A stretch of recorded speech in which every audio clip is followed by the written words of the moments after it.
Y si ya encontró ahí en sus Biblias el libro de Esther, en el capítulo 4, le voy a pedir que por favor ponga una separación, que ponga algo que pueda mantener ahí el pasaje, porque no lo vamos a usar hasta más adelante. Y para comenzar la predicación vamos a hacer una oración, así que le voy a invitar a que cierre sus ojos y vamos a encomendarnos en las manos de Dios. Bendito Señor y Padre Celestial, te damos gracias en esta mañana por la oportunidad de estar aquí en tu casa para poder alabarte y también para poder escuchar tu palabra. Gracias te damos, Señor, todos los que estamos aquí reunidos en esta hora, que podemos estar aquí, que nos has dado una semana nueva. Nos ponemos ahora, Señor, bajo tu bendición para que nos permitas escuchar la palabra de verdad, la palabra de consuelo, la palabra de ánimo que necesitamos cada uno de nosotros. En especial te pido, Señor, que me ayudes y que me utilices como una herramienta adecuada para compartir tu palabra, para poder transmitir el mensaje que proviene de ti. Gracias, Padre, te damos en esta hora, que tu Espíritu Santo sea con nosotros y en nosotros. Y si algún hermano más ha de llegar, tráelo con bien. Y ahora permítenos estar completamente alertas y dispuestos para escuchar tu mensaje. Te lo pedimos, por favor, bendito Señor, en el nombre de tu Hijo, el Señor Cristo Jesús. Amén.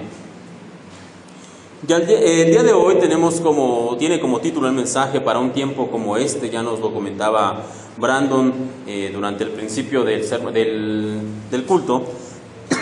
Para un tiempo como este.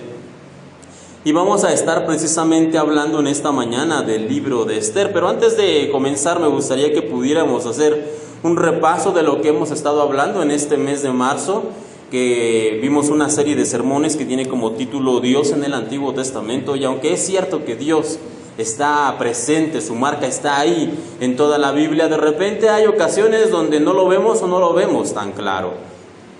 No nos parece ver realmente la mano de Dios moviéndose en algunos de los relatos, pero realmente Él está ahí, Dios está en toda la Biblia. Y en este mes de marzo vimos, por ejemplo, en el libro de Ruth, y hablábamos de la fidelidad, y precisamente esto nos enseña acerca de que tenemos un Dios fiel. Después hablamos de la importancia de obedecer, y esto lo vimos a través del relato de Israel contra Amalek. La tercera semana hablamos de la provisión de Dios por medio de las situaciones que vivimos, y lo vimos a través del tiempo que Israel pasó en el desierto, esos 40 años de pruebas, pero también vemos cómo Dios provee. Y la semana anterior, la semana pasada, hablábamos de la soberanía de Dios y del amor de Dios, y lo vimos a través de la vida y del ejemplo del libro de Job. Y en esta semana, finalmente, con la ayuda de Dios, vamos a estar hablando y revisando un poco a manera general del mensaje que podemos encontrar en el libro de Esther. Este es el último de los libros que se conocen como los libros históricos, que en la escuela dominical también ya revisamos, que es una subdivisión del Antiguo Testamento. Está el Pentateuco, están los profetas mayores, los profetas menores, y los libros históricos también mencionábamos que son una subdivisión. Pues bien, este libro de Esther es el último de los libros históricos que vamos a encontrar en la Biblia, y también tiene una particularidad, que es de los pocos libros que tienen el nombre de una mujer. Solamente encontramos en la Biblia el libro de Ruth y el libro de Esther, que tienen como tal el nombre de una mujer el libro. Y este libro de Esther sucede, dicen los que saben, aproximadamente poco antes de la liberación del pueblo judío, del pueblo de Israel, después de los 70 años de cautiverio en Babilonia. Debemos recordar que después de la época de los reyes, después de David y su descendencia, el Señor estuvo hablando al pueblo de Israel por diferentes profetas, que ellos tenían que arrepentirse, y principalmente tenía un pecado el pueblo de Israel. ¿Alguien recuerda cuál era el pecado que constantemente caían? ¿Cuál? La idolatría. La idolatría fue un pecado constante en la vida del pueblo de Israel, y el Señor estuvo enviando profetas y mensajeros para que el pueblo se arrepintiera, pero no lo hicieron. Y finalmente Dios permite que el pueblo de Babilonia vaya y conquiste Israel, y esto usted lo puede ver, por ejemplo, en el libro de Daniel, cuando la gente es llevada cautiva a Babilonia, y en ese lugar estuvieron durante 70 años, y posteriormente el Señor permite que el pueblo regrese, encabezados por personas como Esdras y Nehemías, que usted lo puede leer también en esos relatos. Y poco antes de que eso suceda, ocurre lo que vamos a leer en el libro de Esther. Ese es el periodo histórico en el que sucede este libro. Y lo que vamos a aprender en esta mañana, si usted anota, debe anotar esto, porque esto es lo que vamos realmente a aprender. Este es el corazón del mensaje de esta mañana en el libro de Esther, y es la providencia de Dios. Si algo podemos aprender del libro de Esther es que podemos estar confiados en la providencia de Dios. Eso es lo que vamos a aprender en esta mañana. Pero antes que nada vamos a hacer un repaso general, una vista panorámica de los primeros puntos que se presenta en el libro de Esther. Y por cuestiones de tiempo no lo vamos a leer todo, se los voy a ir narrando y contando. Usted puede leer en la semana este libro. Y lo primero que vamos a encontrar en el capítulo 1 del libro de Esther es que se nos menciona un rey que se llamaba Asuero, que también es conocido en la historia como Jerjes. El rey Asuero o el rey Jerjes es ese rey. Si usted es como yo y le gustan las películas, tal vez ha visto una película que se llama 300, y en esa película se habla precisamente de un rey Jerjes, que era un rey que se creía Dios y que tenía un ejército enorme y tenía un poderío muy extenso. De ese mismo rey que menciona esa película, es ese mismo rey el que menciona este libro de Esther. También se le conocía como Asuero y en otros lugares se le conocía como Jerjes. Y el libro de Esther comienza narrándonos que este rey, después de que había hecho grandes conquistas y después de que se había consolidado como rey, decide hacer una pequeña fiesta. ¿Y sabe cuánto duró la fiesta de este rey? ¿Cuánto? Una semana, dicen por ahí. Eso es para principiantes, ¿no? ¿Cuánto creen que duró la fiesta de este rey? La Biblia dice que 180 días. Eso es básicamente 6 meses. Una fiesta de 6 meses, no una semana, eso era la bienvenida, eso era como para que la gente llegara la primera semana. No, la Biblia nos dice que después de que este rey consolida su reino, en Esther capítulo 1, lo que este rey decide hacer es que invita a mucha gente, básicamente a todo el pueblo, y hace una fiesta de 180 días, donde había cantidad de comida, cantidad de bebida. Dice que se servían muchísimas alimentos, muchísimas bebidas para todos los invitados. Y ya casi para finalizar este festejo, este rey, dice el relato, que tiene una idea. Este rey ya estaba casado, tenía una esposa, una reina, que se llamaba Vasti. Y dice que pensando en hacer el remate, en terminar ya la fiesta, él decide traer, o manda llamar más bien a su esposa Vasti, le dice que él la va a presentar delante de todos. Pero esta mujer llamada Vasti se niega a asistir, porque ella sabe que lo que el rey quiere es básicamente hacer una exhibición, tenerla a ella simplemente como un objeto, exhibiéndola ahí delante de todos. Y esta mujer dice, no voy a ir. Eso lo podemos encontrar, reitero, en el primer capítulo de Esther. De tal manera que el rey dice, bueno, está bien, si no quieres venir, no hay problema, dice Jerjes, simplemente que nunca más vas a estar en mi presencia. Y como tenía ahí a mucha gente, reitero, estaban en la fiesta, comienza a preguntarle a los consejeros, bueno, entonces, ¿qué hago? ¿Qué tengo que hacer? Y entre los consejeros dicen, bueno, mira, lo primero que tienes que hacer es que esta mujer destiérrala, nunca más esté delante de tu presencia. Es lo primero que tienes que hacer. Y lo segundo, por ahí yo me imagino que había alguno de sus consejeros que eran creativos. Y dice, mira, lo segundo que tendrías que hacer, rey, es que, ¿qué te parece esto? ¿Por qué no haces un concurso de belleza? Tal vez no lo dice con estas palabras, pero la Biblia nos dice que uno de sus consejeros o sus consejeros le dijeron, mira, lo que tienes que hacer ahora es buscarte otra reina. Y manda gente que busque entre todo el reino las mujeres más hermosas, las doncellas más bellas, y manda a traerlas para que de ahí el rey pueda escoger una esposa nueva, una nueva reina. Y al rey le parece bien la idea, digo, ¿a quién no le va a gustar esa idea? De los varones le pregunto, ¿no?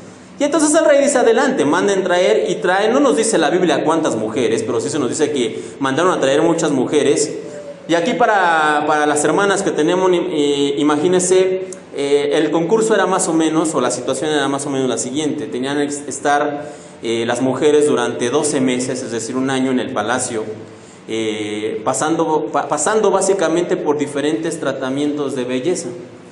Yo no sé ustedes si les gustaría aquí alguna de las hermanas estar durante todo un año en tratamiento, no sé, de la cara y del cutis y del cabello y un cambio de imagen y una nueva forma y una nueva dieta, etcétera, etcétera. Bueno, básicamente eso es lo que estaba ocurriendo durante un año. Nos dice la Biblia que después de que seleccionaron a las mujeres más hermosas del reino, las llevaron al palacio real y las pusieron a cargo de los eunucos, es decir, eran varones que se encargaban precisamente de las mujeres del rey. Y estos eunucos tenían la obligación de preparar a las mujeres en cuanto a cuestiones físicas, en cuanto a cuestiones de protocolo, me imagino también tenían que aprender cómo hablar, cómo caminar, cómo presentarse, cómo sentarse, qué podían hacer, qué no podían hacer, qué podían decir, qué no podían decir. Y además de, obviamente, lo que ya mencionábamos, los tratamientos de belleza, todo esto tenían que pasar durante 12 meses.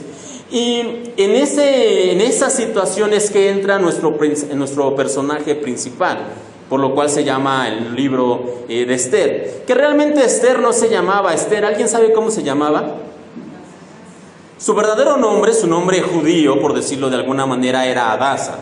Su verdadero nombre era Hadasa, pero como ella vivía en Babilonia, como ella vivía en este pueblo extranjero, le habían puesto otro nombre más adecuado al lugar donde ella vivía, y por eso también se le conoce como Esther, pero su verdadero nombre era Hadasa. Esta mujer fue de las seleccionadas para ir a este concurso, y la Biblia nos dice que desde un principio ella cayó en gracia delante de los ojos del eunuco que le tocó cuidarla.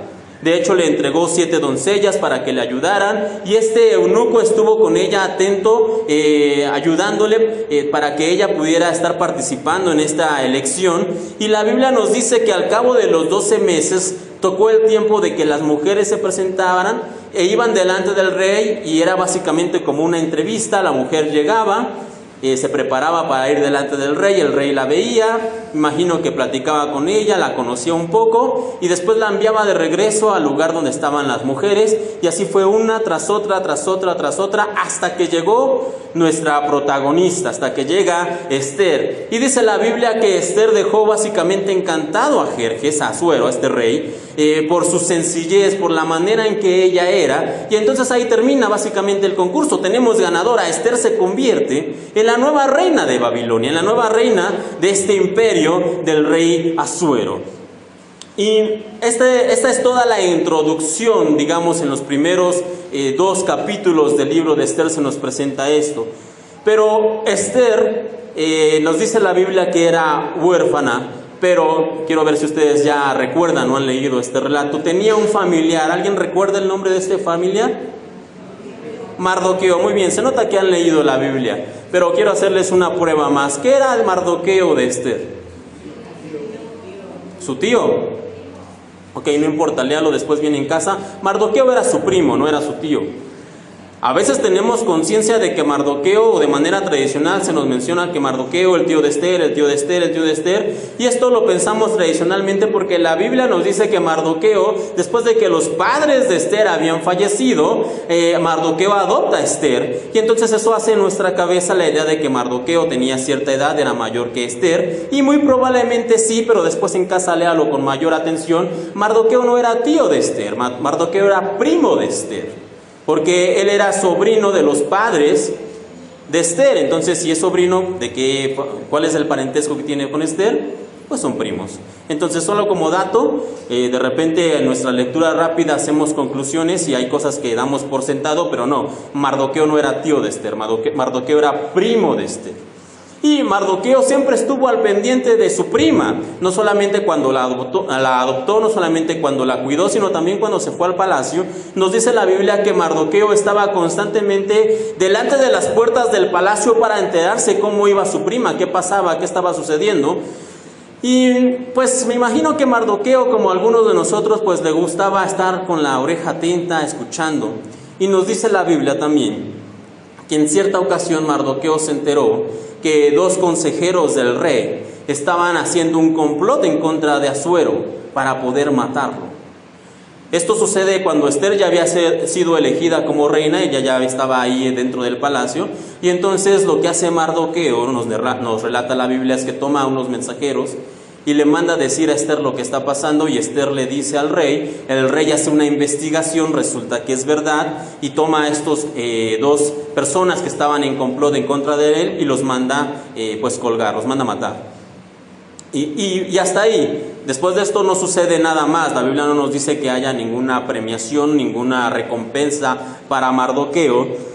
Y viene como un intermedio, esta parte de lo que sucede en el complot, para que va a funcionar para un acto más adelante. Pero luego de que ya conocemos a Asuero, que es el rey de la fiesta de 180 días, luego de que ya conocimos a Ester, la mujer que gana este concurso de belleza, después de que ya conocimos a Mardoqueo, este primo de Ester, que está atento y que está regularmente a las puertas del palacio, va a presentársenos en el relato el enemigo principal de lo que va a ser el libro de Ester, y tiene por nombre Amán. Este hombre llamado Amán era también uno de los príncipes, uno de los principales en el reino del rey Asuero. Y él tenía un problema, él tenía una bronca, él tenía un problema de racismo, por decirlo de alguna manera, y no toleraba a los judíos. Él no nos dice en la Biblia específicamente por qué, simplemente nos dice que él odiaba a los judíos y él tenía constantemente la intención de poder destruirlos.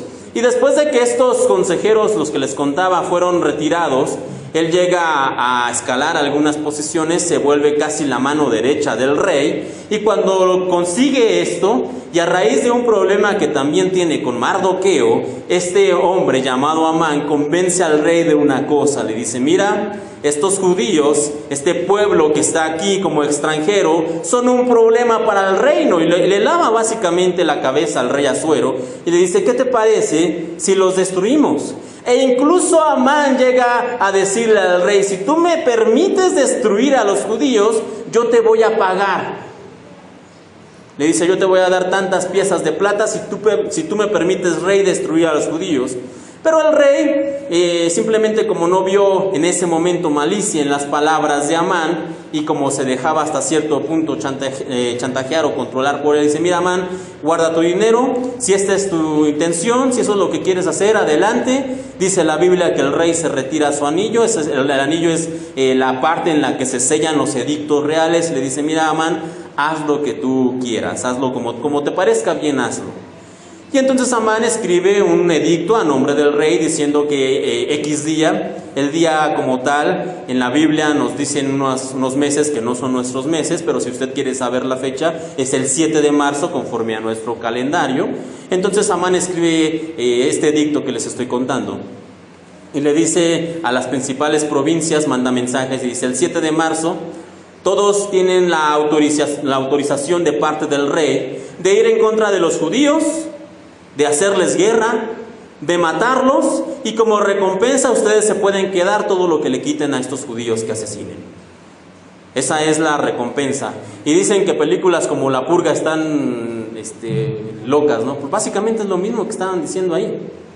Estaban diciéndole este hombre Amán a la gente que pueden ir, que pueden matar a sus vecinos judíos, y que todo lo que ellos le quiten a esas personas que van a matar se lo pueden quedar. Y básicamente eso es lo que sucede. Entonces, ahí es donde vamos a ver el nudo del problema, el mensaje central de este libro de Ester. Mardoqueo se entera de este complot para exterminar a los judíos. Y está bastante preocupado, de tal manera que manda a llamar, o más bien manda el mensaje a su prima Ester, y le cuenta todo esto que acabo de decirles, que Amán acaba de formular un plan para poder destruir y asesinar a todo el pueblo judío que se encontraba en el reino, y hacen toda esta información. Y entonces Ester, primero que nada dice: ¿sabes qué? Yo no sé qué hacer, yo tengo miedo. Yo tengo miedo. ¿Por qué? Porque Ester no podía simplemente ir al rey y pedirle que no lo hiciera. Eso no funcionaba de esa manera. La forma en la que funcionaba, la manera en que se manejaba la presencia de la reina y el rey era muy distinta a la que nosotros podemos pensar o la que estamos acostumbrados. Para que la reina, en este caso Ester, se presentara delante del rey, tenía que pasar una cosa: el rey tenía que mandarla a llamar. Eso era lo que tenía que pasar. Ella no podía presentarse delante del rey aunque fuera su esposo, simplemente porque ella quisiera. Ella tenía que ser convocada por el rey, y misma Esther en el relato que en el capítulo 4 nos deja ver, dice: yo en los últimos 30 días el rey no me ha llamado, no puedo ir. Porque imagínense, póngase por un momento en los zapatos del rey Jerjes, en los zapatos de Asuero.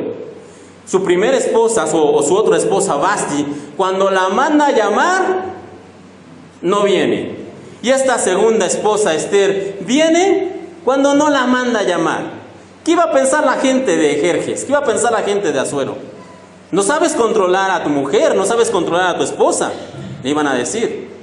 La primera la mandas llamar, no viene. La segunda viene cuando no la llamas. Caray, por favor, pon orden. Entonces realmente era una situación complicada para Esther el hecho de poder ir. Y más adelante vamos a hablar el resto de la historia, pero hasta aquí quiero hacer una pausa de la revisión panorámica que estamos hablando acerca del libro de Esther y de los judíos que están en peligro.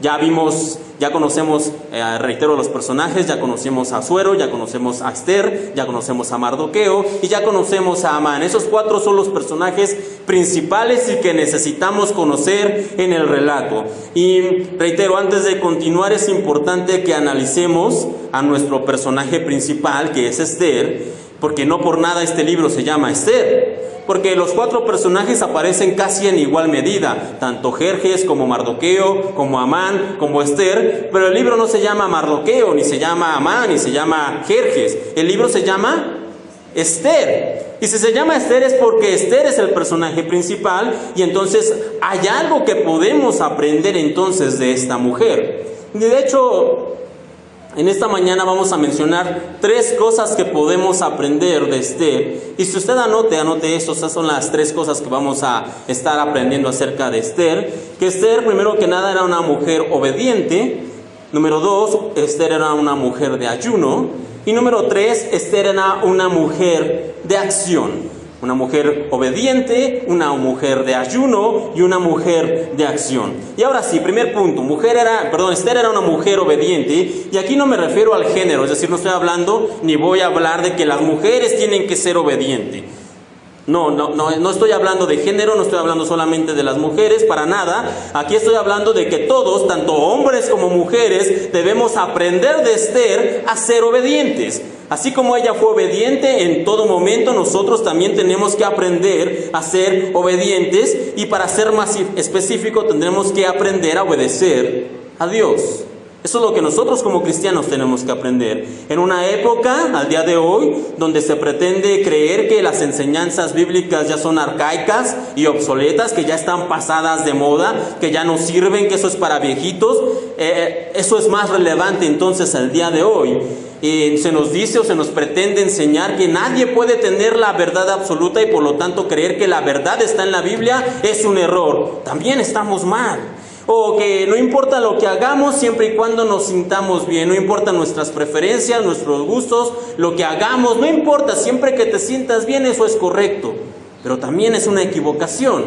Nosotros tenemos que aprender a obedecer a Dios, y debemos recordar que hemos sido llamados a ser siervos de Dios, y por lo tanto nosotros, que somos siervos, tenemos que obedecerlo a Él. No vaya para allá. En Gálatas 2, capítulo 2, versículo 20 dice: con Cristo estoy juntamente crucificado, y ya no vivo yo, mas vive Cristo en mí, y lo que ahora vivo en la carne, lo vivo en la fe del Hijo de Dios, el cual me amó y se entregó a sí mismo por mí. Pero me quedo sobre todo con la primera parte: con Cristo estoy juntamente crucificado, y ya no vivo yo, mas Cristo vive en mí. Entonces realmente yo ya no soy el dueño de lo que yo quiera hacer. Yo soy ahora un siervo, un esclavo de Dios, y como tal tengo que aprender a obedecerlo. Los cristianos comenzamos nuestra vida en Dios por fe, sí, eso es una verdad, y creemos en que el Señor vino, que el Señor murió por nosotros. Eso es nuestro primer paso, el paso de fe. Pero después, para poder avanzar, para poder caminar, necesitamos nosotros estar convencidos que requerimos una vida de obediencia a Dios. Lo primero que nosotros hacemos como creyentes es tener fe, pero después nosotros tenemos que aprender a obedecer. El Señor Jesús, en el Evangelio según San Juan, dice lo siguiente: San Juan 14, 24 y 25. San Juan 14, 24 y 25. El que me ama, mi palabra guardará, y mi Padre le amará, y vendremos a él y haremos morada con él. Y el que no me ama no guarda mis palabras, y la palabra que habéis oído no es mía, sino del Padre que me envió. En estas sencillas palabras el Señor Jesús equipara, pone al mismo nivel el amor con la obediencia. Y Él dice, el que me ama guarda mis palabras, y el que no me ama, entonces no guarda mis mandamientos. Entonces, ¿cómo podemos nosotros demostrarle a Dios que lo amamos? A través de la obediencia, a través de guardar su palabra. Esa es la manera en que nosotros podemos demostrarle al Señor que lo amamos. No basta solo con decir, te amo Señor, y venir los domingos y cantar aquí un corito que dice que amamos al Señor y que somos siervos fieles y que queremos obedecer. Para realmente nosotros demostrar de una manera palpable y tangible que queremos obedecer a Dios, lo que tenemos que hacer es amarlo y obedecerlo. Esa es la manera en que nosotros podemos demostrar. Pero, ¿cómo podemos saber lo que Dios quiere que yo obedezca? ¿Cómo podemos conocer lo que Dios quiere? Bueno, lo cierto es que no es una tarea difícil como a veces solemos pensar. A veces pensamos que conocer la voluntad de Dios para poder obedecerla es una tarea muy difícil y complicada, que nosotros tenemos que buscar de una manera, tenemos que meternos a algún retiro espiritual 40 días para entonces poder escuchar la voz de Dios y así obedecerlo, y las cosas no pueden ser más contrarias. ¿Por qué? Porque realmente conocer la voluntad de Dios no es difícil. Lo primero que tenemos que hacer para conocerla, ¿saben qué es? Leer la Biblia. Lo primero que tenemos que hacer para poder conocer la voluntad de Dios y obedecerlo es leer la Biblia. ¿A cuántos de aquí les gustaría escuchar la voz audible de Dios? ¿Puedo ver sus manos? ¿A cuántos les gustaría escuchar la voz audible de Dios? Alce sus manos. Muy bien. Si a usted le gustaría escuchar la voz audible de Dios, lea la Biblia en voz alta. Esa es la voz de Dios, esta es palabra de Dios, por algo se llama así. Si usted quiere escuchar audiblemente la voz de Dios, lea la Biblia en voz alta. No hay mayor complicación. Y además podemos echar mano de otras disciplinas espirituales como orar, tomar un tiempo, separar un tiempo para poder orar, además de leer. Meditar en la palabra también es una buena disciplina espiritual. Y una más, que de hecho es el segundo punto que vamos a hablar de la vida de Esther, que puede usted hacer, es ayunar. Es otra de las disciplinas espirituales. Y dijimos que como segundo punto, Esther también era no solo una mujer que obedecía, sino que también era una mujer de ayuno. Y ayuno, la palabra como tal ayuno, se define como el acto de abstenerse total o parcialmente de comer o beber por un periodo de tiempo. Eso básicamente es el ayuno, y esta definición básica del ayuno en la Biblia nos presenta también diferentes momentos en la que una o varias personas practican el ayuno. Y en el libro de Esther, precisamente también nuestra protagonista, a modo de preparación antes de enfrentar la prueba, que les decía, ella se va a presentar delante de su esposo el rey, sin que ella haya sido convocada. Antes de eso, decide que va a ayunar durante 3 días y 3 noches. Esa preparación, ¿cómo se prepara esta mujer para ir a presentarse delante de su esposo? Ayuna 3 días y 3 noches. Esa es la preparación. Y lamentablemente dentro de las disciplinas espirituales que les decía, leer la Biblia, orar, meditar, ayunar, es muchas veces mal comprendida, y por lo tanto la empleamos muchas veces mal como creyentes. El ayuno no solo es la ausencia de alimentos, como leímos en la definición, no solamente es la ausencia de alimentos, sino que debe tener como tal un fin espiritual. Es decir, el ayuno debe tener como finalidad de encontrar consejo de parte de Dios. Ese debe ser el fin por el cual practicamos un ayuno. Y si realmente en nuestro ayuno no tenemos una finalidad espiritual, entonces no estamos ayunando. ¿Sabe qué estamos haciendo? Dieta. Pero no ayunamos. Si nosotros simplemente nos privamos de alimento, pero no tenemos una finalidad espiritual, y esa finalidad espiritual debe ser encontrar consejo de Dios, no estamos ayunando, repito, solamente estamos haciendo dieta. Muchas veces, les decía, por un mal entendimiento de esta disciplina, pensamos que el ayuno se trata de una especie de huelga de hambre en contra de Dios. en la cual nosotros nos dejamos morir de hambre y creemos que va a llegar a nosotros una especie de lástima divina, ¿no? Que Dios va a decir, ya viste, ya lleva 4 días sin comer, ya cúmplele lo que pidió, ya, dile que sí, lo que haya pedido ya pide, déjale que sí pase. Pensamos que así funciona el ayuno. Y realmente las cosas no son así. Esa clase de ayuno no solo no ha entendido el propósito como tal del ayuno, sino que realmente ese ayuno no sirve para nada. ¿Sabe quién hizo en la Biblia ese ayuno de lástima? Ese ayuno de que me dejo morir de hambre para que Dios haga algo por mí. ¿Quién cree que hizo eso en la Biblia? El personaje que a lo mejor menos usted se imagina. David. David practicó este ayuno de lástima en 2 de Samuel capítulo 12, cuando después de que él ha pecado con Betsabé y ha mandado matar a su esposo para poder casarse él con esta mujer, viene un profeta llamado Natán y le cuenta una historia, y David es descubierto de su pecado. Y esta mujer, Betsabé, y David habían concebido un niño, y este niño, a causa del pecado en el cual había sido concebido, Dios le dice que va a morir. Y entonces David se turba, se pone nervioso, y entonces ¿qué es lo que hace? Pues se pone a ayunar. Se pone a ayunar con tal de que el niño sea salvado, entre comillas. Y nos dice 2 de Samuel 12:22 lo siguiente: y él respondió, viviendo aún el niño, yo ayunaba y lloraba. Este es David hablando, diciendo, ¿quién sabe si Dios tendrá compasión de mí y vivirá el niño?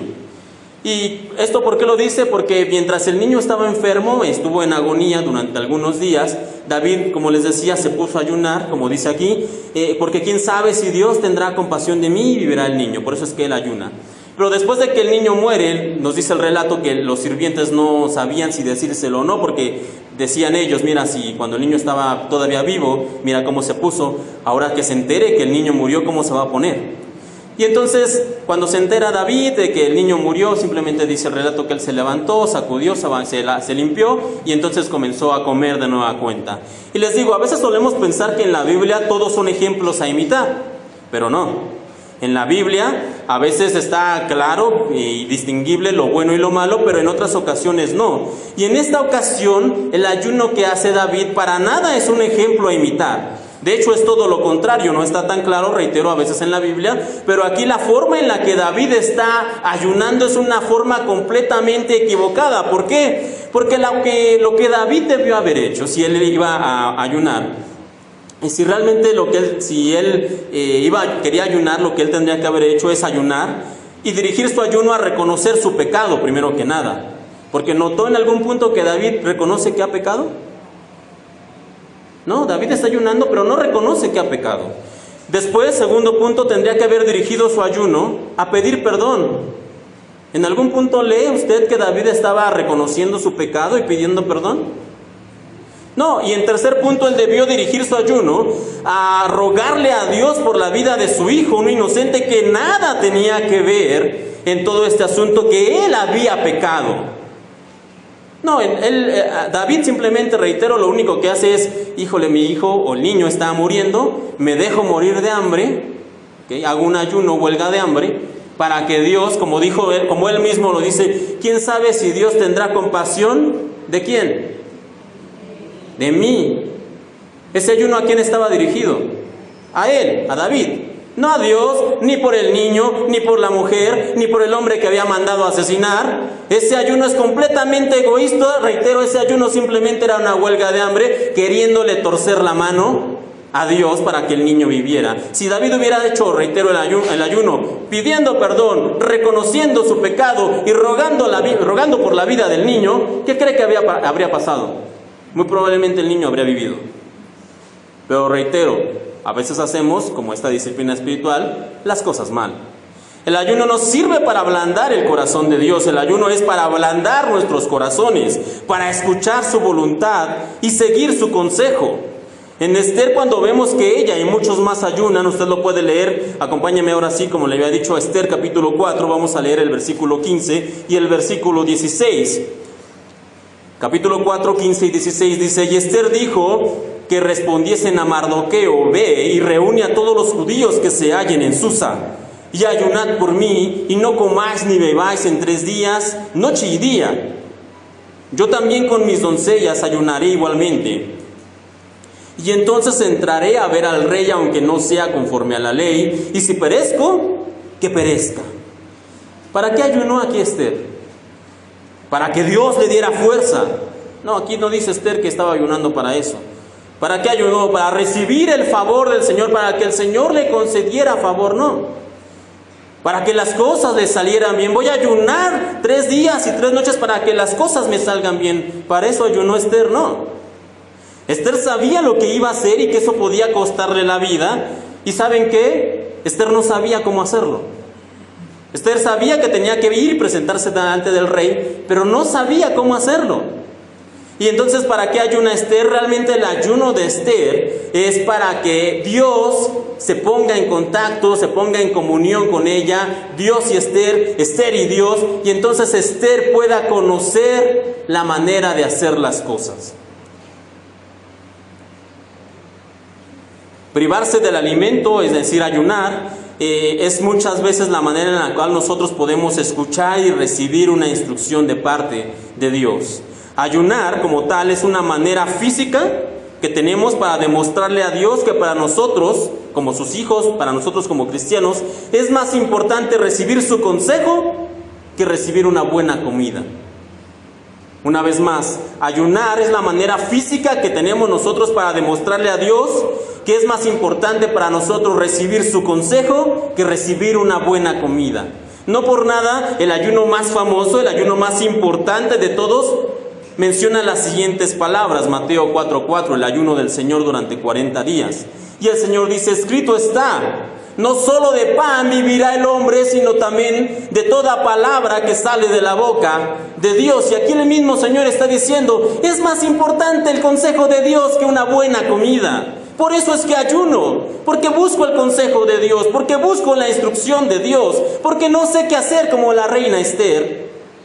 Y entonces me voy a poner a ayunar 1, 2, 3, 5, 10, 20 días, la cantidad que nosotros necesitemos ayunar para poder entrar en comunión con Dios. Y entonces Dios me diga qué es lo que tengo que hacer. No es para torcerle el brazo a Dios, ni para ganar su favor, ni para que Él me tenga lástima, ni para que Él me envíe más fuerza. No, ayunar es la práctica física que tenemos nosotros para demostrarle a Dios que me importa más conocer su voluntad que comer una buena comida. Así que al ayunar, si lo hacemos de la manera correcta, le estamos diciendo a Dios, le estamos diciendo al Señor que somos dependientes de Él, que necesitamos su consejo, que necesitamos la palabra que sale de su boca, su guía, su dirección para nuestras vidas. Ese es el verdadero propósito del ayuno, recibir dirección de Dios. Y si no lo hacemos con eso en mente, reitero, lo único que estamos haciendo es dieta, no ayuno. Y a algunos ni así nos funciona la dieta. Otra de las cuestiones por las que el ayuno se utiliza y se utiliza mal, lamentablemente, es que aunado a que creemos que hacer el ayuno es torcerle el brazo a Dios, también pensamos que cuando ayunamos nuestra situación, el problema en el cual estamos se va a solucionar de una manera casi mágica. Ya estoy en el problema, entonces ¿qué es lo que voy a hacer? Voy a ayunar durante 1, 2, 3, 5 días y entonces lo que va a pasar es que Dios va a solucionar el problema que tengo, quién sabe cómo, pero lo va a solucionar, ¿verdad? Eso es lo que nosotros también a veces pensamos y reitero, pensamos mal. Y este es el tercer punto que vemos precisamente en la reina Esther. Esther no solamente fue una mujer obediente, no solamente fue una mujer de ayuno, sino que también fue una mujer de acción. ¿Se imagina que Esther hubiera tenido esa clase de pensamiento que le digo, que ya ayunamos 3 días, ya ayunamos 3 noches, ya hicimos nuestra parte, listo, entonces ahora sí Dios tiene que salvarnos? Chicos, tráiganse, porque esta es la mejor, ¿saben cuál es la mejor parte del ayuno? Cuando rompemos el ayuno. Y los que se rieron saben que es verdad, porque... Entonces, ¿se imagina que Esther hubiera pensado así? Ya ayunamos 3 días, ya ayunamos 3 noches, chicas, prepárense algo de cenar, porque ya el Señor, pues ahora tiene que actuar. Nosotros ya hicimos nuestra parte. ¿Se imagina qué hubiera pasado? No solamente el pueblo, sino también Esther habrían sido destruidos, porque reitero, Esther era judía. No, Lo que Esther nos muestra y lo que a nosotros muchas veces nos falta como creyentes es que nos falta ser personas de acción. Esta mujer, Esther, no solamente fue obediente en su vida, no solamente ayunó en el momento que necesitaba consejo, sino que además fue audaz e hizo lo que se necesitaba. Como decíamos hace unos momentos, en el ayuno ella buscaba consejo. ¿Y cuál es el consejo que recibió? ¿Cuál es el plan? Bueno, pues parece que es hacer una fiesta. Y eso es lo que nos deja ver la Biblia, que fue el consejo que recibió Esther de parte de Dios. La Biblia después del capítulo 4, en el siguiente capítulo nos dice que precisamente va y se presenta delante del rey, su esposo, aunque no había sido convocada. Y ya después de los días de ayuno, ya después de todo esto, dice que el rey extiende su cetro, que era la manera en que decía, bueno, adelante. Y entonces la reina viene y le dice, reina, ¿qué quieres? Le pregunta Asuero a su esposa, si me pides incluso la mitad de mi reino, eso es lo que yo te voy a dar. ¿Y qué es lo que dice la Biblia que hizo Esther? Comenzó en ese momento a hablarle de todos los problemas que tenía. No, le dijo, mira, lo único que quiero es que vengas a una fiesta que preparé para ti y trae a Amán contigo. Eso es lo único que hace Esther. Y después de esto lo que sucede es que el rey va, están en la comida, y mientras están en el convite, mientras están disfrutando, el rey una vez más le pregunta a Esther, ¿qué es lo que quieres? Dime lo que tú quieras y aún la mitad de mi reino te voy a conceder. Y entonces Esther le dice, mira, yo te invité a esta fiesta porque lo que quiero hacer es invitarte a otra fiesta, le dice Esther. Mañana tengo otro convivio que preparé para ti y también trae a Amán contigo. Y entonces él le dice, está bien. Al siguiente día, en la segunda fiesta, nos dice el relato que precisamente en esta segunda comida, ya con el rey más relajado, más abierto a escuchar, más tranquilo, entonces ahí sí Esther le expone la situación, mira, mi vida y la vida de mi pueblo están en peligro y yo quiero pedirte que nos ayudes. Y entonces el rey pregunta, ¿quién pone en peligro tu vida y la vida de tu pueblo? Y entonces esta mujer dice, Amán, tu consejero, y le explica toda la situación. Y bueno, no les quiero arruinar la historia, pero usted puede leerla con tranquilidad. Pero en todo este accionar, aquí lo importante, lo que quiero destacar, en todo este plan elaborado de invitarlo a una comida para después invitarlo a una segunda comida para poder pedirle en una tercera ocasión toda esta situación, en todo este plan, la constante es que alguien está actuando. ¿Y quién es? Esther. No solamente Dios, sino Esther está actuando. Porque Esther va, se presenta delante del rey, Esther invita al rey a la comida. Esther, me imagino que la comida no apareció ahí de la nada. Yo imagino a Esther, aunque posiblemente ella no cocine, pero sí preparando, y acuérdate que tienen que preparar este platillo porque ese es el favorito del rey, y tienen que tener este vino porque son los favoritos del rey, y tienen que tener las cosas acomodadas de esta manera porque así le gustan al rey. Y Esther tenía que estar accionando, tenía que estar trabajando para que las cosas salieran de la manera adecuada. Y claro, detrás de todo esto está la protección de Dios y por supuesto está Esther actuando bajo la dirección divina, sí, pero Esther es la que está delante del rey, hablando con el rey, actuando constantemente. Entonces, vaya una vez más conmigo ahí en Esther capítulo 4. Porque como les decía, Esther es una mujer de acción y sabe que en todo este acto ella es la mano de Dios en acción. Ella entendió su papel, ella entendió que no basta con orar, que no basta solamente con ayunar, que no basta solamente con buenos deseos, sino que ella tiene que estar en acción. Esther capítulo 4, versículo 14, su primo de hecho es quien se lo recuerda, que ella tiene que estar trabajando, que ella tiene que estar en acción, porque dice, porque si callas, este es Mardoqueo diciéndole a su prima, porque si callas absolutamente en este tiempo, respiro y liberación vendrá de alguna otra parte para los judíos. Mas tú y la casa de tu padre pereceréis, y quién sabe si para esta hora has llegado al reino, como se titula el mensaje, para un tiempo como este. Quién sabe, le dice su primo Mardoqueo, si tú estás ahí, Esther, en una posición de autoridad, en una posición acomodada para poder llegar y tener acceso al rey. Esther, quién sabe si Dios te permitió ponerte en ese lugar para que tú actúes a favor de tu pueblo. Esther, considéralo. Y Esther no solamente lo considera, sino que actúa. Y desde siempre el Señor ha buscado hombres y mujeres de acción que estén dispuestos a ir a donde Él los envíe y que estén dispuestos a hacer su voluntad. Isaías 6:8, el mismo Señor escribe Isaías esto: después oí la voz del Señor que decía, ¿a quién enviaré y quién irá por nosotros? Y el mismo profeta Isaías responde, entonces dije yo, heme aquí, envíame a mí. Y el Señor sigue haciendo esta misma pregunta día tras día para nosotros: ¿a quién enviaré y quién irá por nosotros? Pero no sé si aún existan personas como Isaías que escuchen la voz de Dios y no solamente dicen, bueno Señor, yo no puedo ir, pero puedo orar. Yo no puedo estar ahí en la iglesia, en el culto, en la actividad, en el servicio, pero desde mi casa ayuno, Señor, para que les vaya bien. Eso no fue lo que dijo Isaías. Lo que dijo Isaías cuando escuchó la voz preguntando, ¿a quién enviaré? Lo que él respondió es, heme aquí, envíame a mí. Personas de acción. Pero como escribe Orlando Buller en la introducción de su famoso y clásico libro, Biografías de Grandes Cristianos, esto es lo que el Salvador espera y de lo que el mundo carece. Personas de acción, personas que decidan hacer las cosas. Hace muchos años escuché un canto de un cantautor español que se llama Marcos Vidal, tal vez ustedes lo conocen, y su canción se llama Buscadme y viviréis. Búsquela después y escúchela, es una canción bastante interesante. Y en esta canción él hace una exposición, como haciendo en la primera parte de la canción, como haciendo un reclamo al Señor, preguntándole que dónde está Él, dónde está en el aparente abandono del mundo, porque lo que parece es que el mundo está abandonado, que la gente pelea, que hay guerras. Él está cantando y preguntando al Señor que dónde está. Y en la segunda parte de la canción, en un ejercicio bastante interesante, él hace como si el Señor respondiera a sus quejas y a sus preguntas, como si el Señor nos respondiera a nosotros.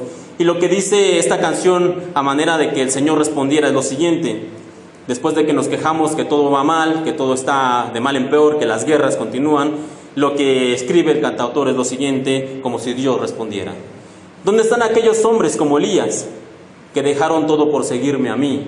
Pregunta Dios. Que rompieron compromisos con el mundo solo por agradarme a mí. ¿Dónde están aquellos 3 que en Babilonia prefirieron ser quemados a ceder? ¿Dónde está aquel Daniel que me adoraba? ¿Y dónde está la santidad de aquel José? ¿Dónde está ese niño que mató al gigante? ¿Y dónde están los sucesores de Josué? Y termina precisamente preguntando, ¿dónde están estas mujeres entregadas como Esther? Por eso es que hoy más que nunca las historias como la historia de Esther son relevantes e importantes en la iglesia, porque el Señor requiere de personas que no solo prometan hacer las cosas, sino que también las hagan, que sean hombres y mujeres de acción a una costa de su propia vida, como lo hiciera la reina Esther, porque sabía ella que al momento de presentarse delante de su esposo el rey, ella tenía básicamente 2 opciones. El rey podía extender su cetro y permitirle que se acercara y perdonarle la vida, o el rey podía mandarla matar. Y las posibilidades, reitero, de Esther de que ella muriera eran bastante altas. ¿Por qué? Porque como ya lo mencionamos, si Vasti, su primera esposa, cuando la mandó llamar, no fue y el rey la exilió, ahora viene esta segunda mujer y viene a la presencia de su esposo cuando no la llama. Ella estaba consciente que podía encender la ira de su esposo. Entonces, como creyentes tenemos que decidir obedecer. Tenemos que prepararnos y declararnos necesitados de Dios por medio del ayuno, y finalmente debemos poner manos a la obra como Esther, una mujer de acción. Y en este punto tenía pensados ya contarles el final de la historia de Esther, qué pasó con Amán, qué pasó con los judíos, se salvaron, no se salvaron, y qué sucedió con Mardoqueo, el primo de Esther, qué fue de la vida de Esther al seguir casada, en fin. Pero mejor les recomiendo que en esta semana lean el libro de Esther. Son solamente 10 capítulos, es una lectura bastante amena y bastante corta. Hagamos, como dijimos, ayuno y no precisamente de comida. Un día de esta semana haga ayuno de televisión, o haga ayuno de Facebook, o ayuno de YouTube, y tome 30 minutos para leer el libro y para entender y para conocer cuál fue el desenlace de este libro de Esther. Así que no voy a terminar en esta mañana con el final del libro, pero sí les voy a dar en su lugar un dato y una verdad más que nos enseña el libro de Esther. Como dato curioso, Esther, el libro de Esther, no sé si usted sabía que es el único libro de toda la Biblia que no menciona el nombre de Dios. No se nombra, no se hace referencia, no hay mención ninguna del nombre de Dios en todo el libro. No se menciona a Dios o Jehová o el Señor, ni ninguna de sus otros apelativos en todo el libro. Y entonces podríamos preguntarnos, bueno, entonces si no se menciona el nombre de Dios en el libro de Esther, ¿por qué está en la Biblia? Si Dios no es mencionado en ninguna parte del libro de Esther, ¿por qué está en la Biblia? Bueno, porque su esencia, su sello, su persona, su providencia están impregnadas en todo el relato, aun que no se menciona su nombre de manera directa. Y cuando digo providencia, el significado de providencia como tal es el cuidado que Dios tiene del mundo y de la humanidad. Providencia es el cuidado que Dios tiene del mundo y de la humanidad. Y al principio del mensaje mencioné que el libro de Esther en el Antiguo Testamento es el libro que nos habla de la providencia de Dios, del cuidado precisamente que tiene el Señor para nosotros. Y este libro, en todas sus páginas, en cada parte del relato nos va a hablar de la providencia de Dios. Permítame hacer mención solamente de 3 puntos en los primeros 2 capítulos en los cuales podemos ver la providencia de Dios. Porque en su providencia, Dios permite que haya una vacante, por decirlo de alguna manera, una vacante de reina, y que sea Esther y no otra persona, sino que sea Esther quien llegue a ocupar esa posición, porque Él la va a usar más adelante para salvar la vida de su pueblo. Eso es providencia de Dios. En su providencia, Dios permite que Mardoqueo salve al rey Asuero del complot que había para matarlo. Un rey malvado, un rey pagano, un rey que a lo mejor podríamos nosotros decir no merecía ser salvado, pero en su providencia Dios utiliza a Mardoqueo para que este rey sea salvado. ¿Por qué? Porque este rey va a ser la herramienta que Dios va a utilizar para salvar a los judíos más adelante. Y el tercer punto, en su providencia Dios usa este decreto que se dio a través de Amán, de que cualquiera que quisiera el 7 de marzo podía ir y matar a su vecino judío y quedarse con sus posesiones. Y aún Dios usa este mal decreto, este mal plan en contra de los judíos. ¿Para qué? Para que los judíos puedan conocer a sus enemigos, para que sus enemigos sean revelados y los judíos puedan defenderse. Esther, acompáñenme por favor ahora en el capítulo 9. Esther capítulo 9. Ahí podemos ver cómo Dios nos habla. Esther 9.1, lo voy a leer en otra versión, solamente sígalo con su vista. Esther 9.1 dice: así que el 7 de marzo, los 2 decretos del rey, el decreto que permitió el rey que saliera por parte de Amán, y un segundo decreto que permitió el rey que saliera de mano de Mardoqueo y de Esther para que los judíos pudieran defenderse. El 7 de marzo los 2 decretos del rey entraron en vigencia. Ese día los enemigos de los judíos tenían la esperanza de dominarlos, pero ocurrió todo lo contrario. Fueron los judíos quienes dominaron a sus enemigos. ¿Por qué? Porque en su providencia Dios permitió que esto pasara. El libro de Esther tiene muchas lecciones para nosotros, pero quizá la más importante es que podemos confiar en la providencia de Dios, que podemos estar confiados en que el Señor tiene cuidado de los que son suyos. Y es verdad, a veces las nubes grises no permiten que nosotros veamos más allá, traen oscuridad a la vida. No obstante, por encima de todas esas nubes, el sol de justicia, que es nuestro Dios, continúa brillando para nosotros.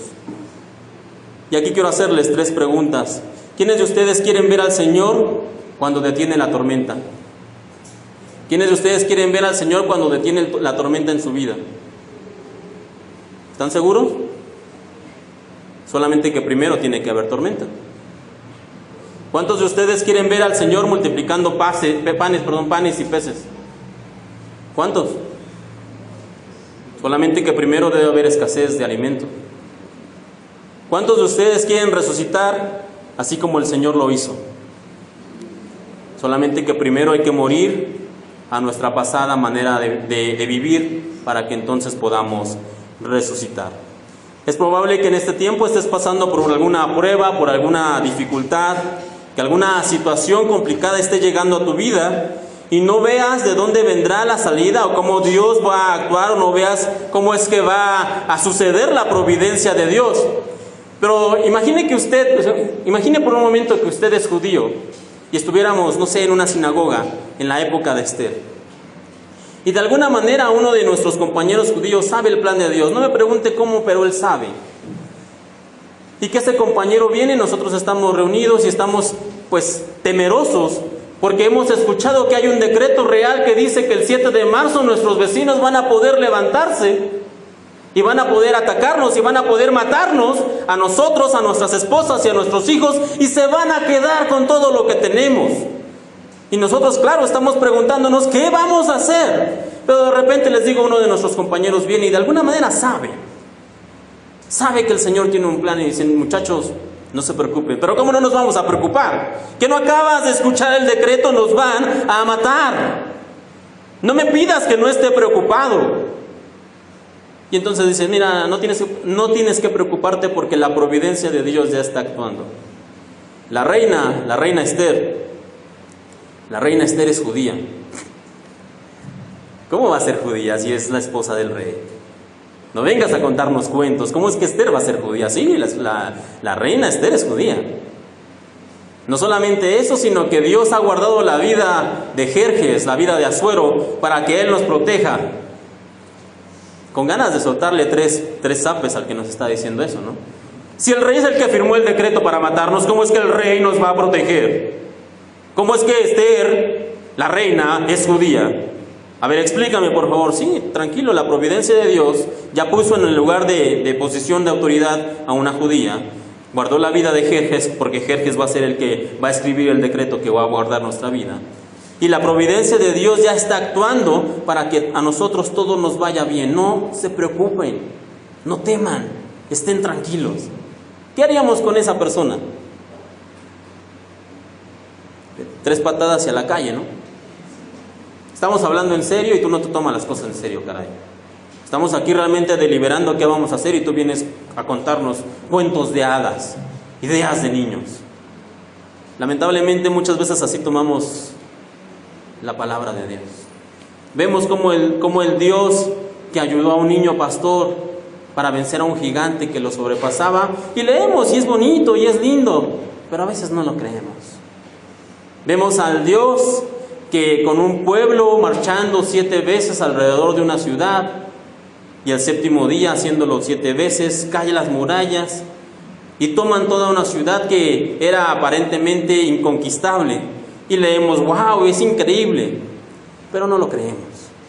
Vemos como un Dios usa a una reina judía llamada Esther o llamada Adasa, a un rey pagano llamado Jerjes, y todo un plan elaborado para finalmente salvar a su pueblo. Y cuando lo leemos suena bien, pero cuando me toca creerlo, ahí es donde fallamos. Termino con esto, hermanos, 2 cosas. Debemos recordar ser obedientes a la palabra de Dios como lo fue Esther. Debemos aprender a buscar la dirección de Dios usando de manera correcta el ayuno. Y tenemos que no olvidar ser personas de acción. No basta con obedecer, no basta con ayunar, sino que también tenemos que actuar. Isaías 41 del 10 al 13, anótelo para que pueda leerlo en casa más tranquilamente. Isaías 41 del 10 al 13 dice: no temas, este es el Señor hablándole a su pueblo, porque yo estoy contigo, no desmayes, porque yo soy tu Dios que te esfuerzo. Siempre te ayudaré, siempre te sustentaré, con la diestra de mi justicia. He aquí que todos los que se enojan contra ti serán avergonzados y confundidos. Serán como nada y perecerán los que contienden contigo. Buscarás a los que tienen contienda contigo y no los hallarás. Serán como nada y como cosa que no es aquellos que te hacen la guerra. Porque yo, Jehová, soy tu Dios, quien te sostiene de tu mano derecha y te dice: no temas, yo te ayudo. Cierra sus ojos y vamos a orar. Padre Celestial, te damos gracias porque en tu palabra, la Biblia, has dejado constancia clara y concreta de cómo tu providencia, Señor, siempre está actuando a favor de tu pueblo y a favor de los que te aman, y puede venir aún de los lugares menos pensados. Perdónanos, Señor, porque a nosotros nos cuesta a veces creerlo. Es fácil leerlo en la Biblia, es fácil identificarnos a veces con esas historias, pero de repente cuando nos toca realmente vivirlo, para nosotros es difícil y te pedimos perdón.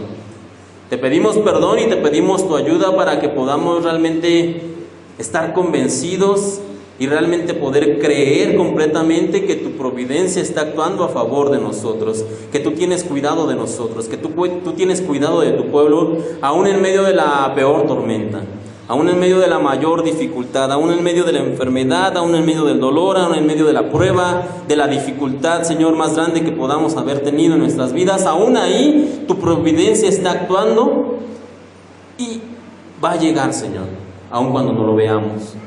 Pero para que llegue tenemos que ser obedientes. Para que llegue tenemos que aprender, Señor, a buscar tu dirección, aún utilizando métodos como el ayuno. Y más allá de eso, Señor, también como cristianos tenemos que aprender a ser cristianos de acción, a ser personas que realmente son audaces en tu palabra. Padre, en esta hora te quiero pedir por mis hermanos y por mí para que podamos realmente creer como dice tu palabra, Señor, que tú eres el que sostiene nuestra mano derecha y el que dice: no temas, yo te ayudo. No temas, yo te ayudo. No temas, yo te ayudo. Y si alguno de mis hermanos aquí presente tiene algún problema, alguna dificultad, está pasando por el día de la prueba, Señor, que esta palabra no mía, sino que viene de ti, pueda servirle de aliento y fortaleza. No temas. Yo soy Dios quien te sostiene de la mano derecha, yo te ayudo. Y si tú estás con nosotros, nadie nos podrá hacer frente. Que realmente podamos creerlo. También te queremos pedir, nos guardes en esta tarde. Por favor, nos lleves con bien. Nos protejas en el camino y nos bendigas, Señor, en el resto de este día. Y en esta semana que comenzamos, Señor, que tú nos protejas, nos lleves, nos traigas con bien y que nos acompañe tu favor, Señor. Te lo pedimos, Padre, en el nombre bendito de tu Hijo, el Señor Cristo Jesús. Te lo pedimos, por favor. Amén.